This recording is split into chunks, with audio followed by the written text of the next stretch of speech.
Bonjour à tous, elle s'appelle Redefine Meats Company. Elle est basée en Hollande, elle apporte une technologie conçue en Israël, à Tel Aviv, et fournit à des magasins allemands, européens, des filets de viande imprimés.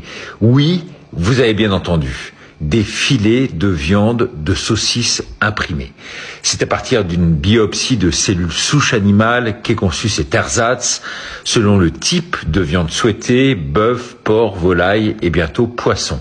C'est ensuite un système de prolifération in vitro, avec des systèmes de bains d'eau nourrissantes. Puis c'est dans un troisième temps que viennent les machines pour rendre la viande plus ou moins rouge, nerveuse, en changer éventuellement même la texture selon les desiderata de la programmation.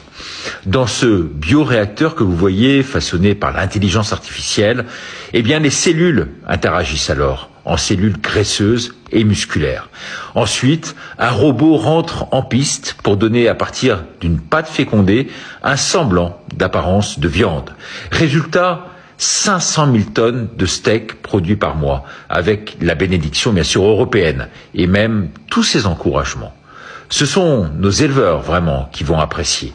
Ces putassiers, pour moi il n'y a pas d'autre mot, ils estiment que ce poison en quelque sorte permet de nous nourrir sans avoir besoin d'élever ou d'abattre des animaux. En gros, plus durable et éthique par rapport à la viande traditionnelle, issue de l'élevage. Ben voilà. Leurs arguments bien sûr infondés sont les suivants. La réduction de la souffrance animale, de l'empreinte carbone, de la déforestation, associée bien sûr à ce qu'on pourrait appeler l'élevage intensif. C'est ainsi que 10% de la viande consommée dans le monde sera produite à l'horizon 2030 de cette façon. Tout cela si on ne réagit pas.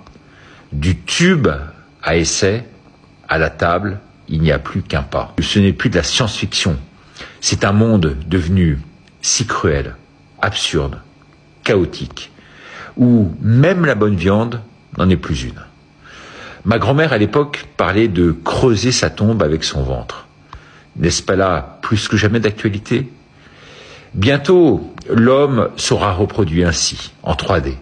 C'est la raison pour laquelle, dans mon livre, Programme qui vient de paraître sur Amazon, et parmi mes 50 mesures et 300 propositions, eh bien, il y a bien sûr la création d'un ministère concernant la malbouffe. Veiller en somme à ce que nous et nos enfants puissent manger convenablement sur le sol français. C'est un impératif, dans les écoles aussi bien sûr. Merci en tout cas de me rejoindre sur le grandvirage2027.fr.